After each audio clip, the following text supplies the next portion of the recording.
Today we are talking how to handle negative energy, that kind of energy that ruins your day, that energy that sticks in your head, that ruins your sleep, that makes you not want to eat. What do you do with it aside from saying, get away from me? How do you handle negative energy? That's today's episode. You ready? Let's go. Welcome to the Jefferson Fisher podcast, where I'm on a mission to make your next conversation the one that changes everything. If you enjoy learning tools to improve your communication, I'm going to ask that you please follow this podcast, subscribe to it wherever you're listening, and in exchange, I can promise you that by listening and subscribing to these episodes, I'm going to make you a better communicator. Thank you. Today's episode is brought to you by Cozy Earth. One reason I love Cozy Earth, although there are many reasons, is today they're bath sheets. Yeah, bath sheets. They're not just towels, they're actual sheets, about as tall as I am. Does that sound like too much? Maybe, but it's not. They are the best. I like to actually throw them in the dryer, like for a hot second before I get them out, and it's like heaven for a second. You need that part of the day where it just feels nice. That's what I get. Cozy Earth makes the best bath sheets. Bed sheets, yes, but right now I'm all about their towels. So if you like hand towels, bath towels, anything like that, and you're at the age that it matters, you need to go check out Cozy Earth. CozyEarth.com/Jefferson. Use the code Jefferson for up to 40% off. That's CozyEarth.com/Jefferson. Use the code Jefferson for 40% off. And now, back to the episode. To me, the number one thing that makes negative energy so harmful is that it physically affects me. It's not just the words, it actually presses on my emotions and how I feel, and all of a sudden I don't want to eat, and you know what, I'm kind of in a bad mood, and I really can't focus, and I'm not in a good state of mind to be with the kids and be a good husband, and it's just everywhere, and you feel like you are just weighted down on it. You ever felt that? I'm going to tell you how I handle negative energy. And by the end of today's episode, you're going to know it too. You ready? Number one, you don't absorb it, you call it out. That means we're going to name it out loud. And what's that going to do? It's going to make sure you're able to now control that energy, where it's now not just part of you, it's now off of you. There's a buffer that we're going to put in place. Number two, you don't react to the negative energy. You call out the truth. Respond to the truth. A lot of the times people put their words in really bad wrapping paper. The message itself is okay. It's that they just did such an ugly job, a lazy job, putting it and packaging it, that it's not worth even accepting. That means we're going to send it right back. And number three, protect your presence, not the problem. Whenever you start focusing on the problem, trying to fix them, trying to do everything about them, well, then you've lost your own presence. And that, I'm just not going to tolerate. So that leads me to point number one. That is, don't absorb what they said. Instead, we're going to call it out. You're going to say it out loud. That means when you claim it, you control it, meaning you control your own reactions to it. That's the takeaway there. What does that sound like? That means when there is that situation that it is all of a sudden tense or negative, you can just tell the other person's not doing well. Everything about them just screams ugly. I'm not talking in their face. I mean like everything about it is kind of makes you sick. You can tell it's not making you feel good. You want to kind of back away. You want the distance. You can tell it's just negative energy. One of the biggest keys to me of people that are negative energy is because they're looking for other people to infect. They're looking for other people to throw the negative on. They'll throw it at anybody that they can. If they're in a bad mood, they want you to have a bad mood. And so it's just this pervasive ripple of, I like how I just did my arms, like Angels in the Outfield. That movie? That's an old movie, man. Where you feel like it is pushed out to everybody around. It's not good enough just to contain it. That gets me in such a bad mood. And you know what? Sometimes I'm that person. Sometimes it's me that is, let's say, infected with the negative. When I'm in a bad state of mind, when I'm looking glass half empty, when I am not being thankful for what I have, when I've forgotten how I got what I got, and it's not of my own works, and it's not of my own anything of my own, but of the grace that I've received. All right. When I'm in a place where it is glass half empty, I share that negative energy too. So what do you do with that? Let me put it in a scenario. One time, in one of my early mediations that I had, we were all in a room, the opposing attorneys, mediator, the parties, and there's a lot of people at the table.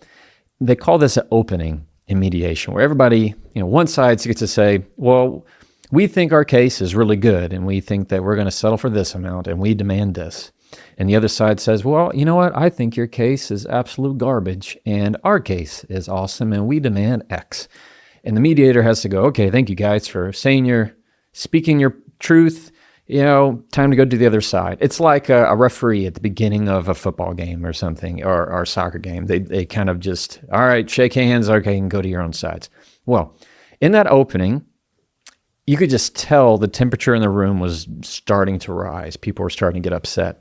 And as the temperatures in the room started to rise, I asked a question out loud. I said, is it just me, or does this feel tense? All of a sudden, it was like a bubble just popped. Everybody kind of went, oh, no. I mean, we're not trying to be tense here. Oh, no, we're just explaining. And all of a sudden the temperature rose down. When you call it out, you're able to take better control of where that energy is coming from, and it starts to lower. So when you feel that negative energy, what do I want you to do? Call it out. You can say the same thing as me or ask the same thing. This feels tense. This feels heated. This feels negative.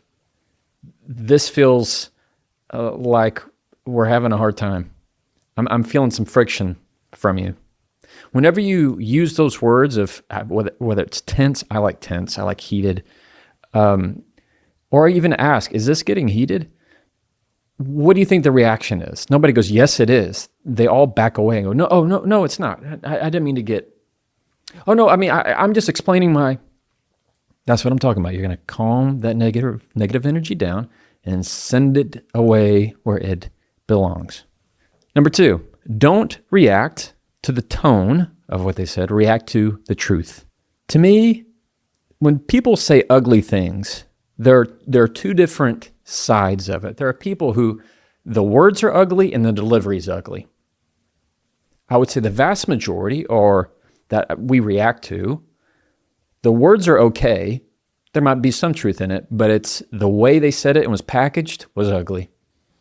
The truth of it is somewhat there, but they've packaged it in just crumpled old newspaper. Like they actually didn't want to try whatsoever. And so they say, here, accept this. This is my negative energy. You know what? Yeah, that's fine. I don't really want to go. Whatever it is. When that happens to the negative energy, you're going to send it right back by having them repeat it.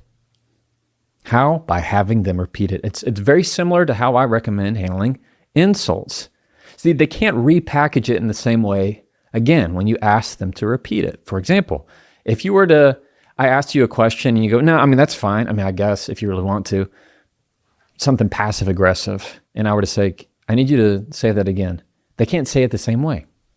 Then they just look terrible. They're not gonna press record and play as if they just are verbatim what they just said. Instead, they're gonna tweak it. They're gonna send it right back. And if it sounds still negative, say, I need it better, please. Or even, you don't have to say please if you don't want to, depending on who it is. But I need you to say that again. I need you to repeat that. You're trying to find the actual truth to what they said rather than reacting to the tone. Separating the two makes a big difference. Before we keep going, I want to take a second to tell you about Fabric by Gerber Life. You know what gives me peace of mind is knowing that if something were to ever happen to me, my family, I know they're going to be taken care of. That's what life insurance is really all about, making sure that the people that depend on me also have peace of mind. Fabric by Gerber Life is term life insurance you can get done today.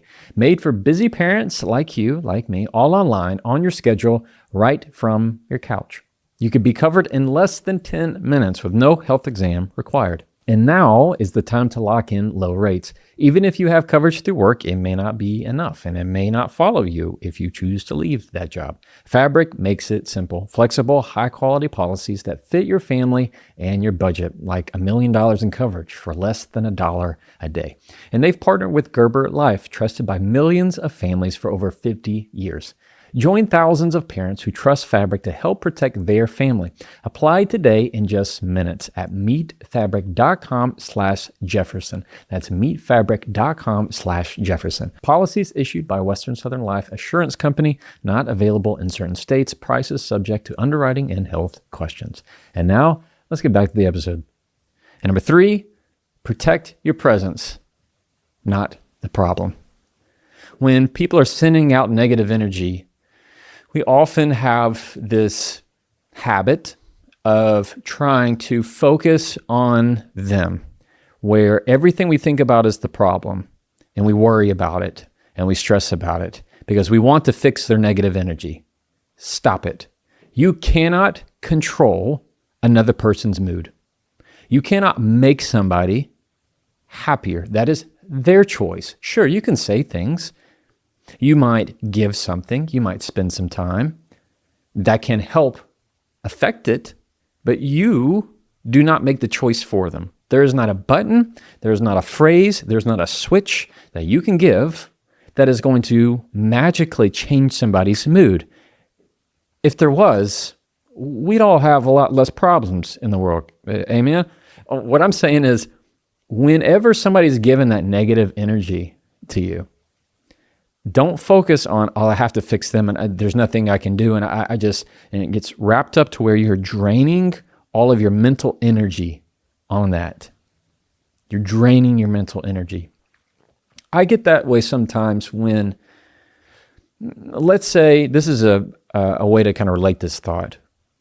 I'm somebody that once I get on a project, let's say I'm putting together some shelves, or I recently was migrating some files between like Outlook and Gmail or something, and I am in the weeds on something, I have to see it through. I mean, I got to finish it. I don't like an unfinished task. I need to be able to see it through. So if I'm putting together shelves, you kind of just like get in this tunnel vision of like, don't ask me anything. I'm in this. All I want is to do it, and I can't put it down. I have a hard time putting it down. Even if it's like dinner time, maybe, or it's time to eat or take a snack, you don't want to do it. Nope, I'm in the zone. We do that a lot with people that have negative energy. We focus all of our attention on it, so much so that we forget the happiness that is happening in our own day. We forget the positive that is right there in front of us. We forget the gifts that are right there for ours. Should we just stop and look and seek for it? If you seek it, it will be there. To see my child trying to have affection towards me in that moment, rather than me being so locked in on finishing the shelves I go in the bathroom. Anything like that. It's you dropping it to where it's not focused solely on the problem.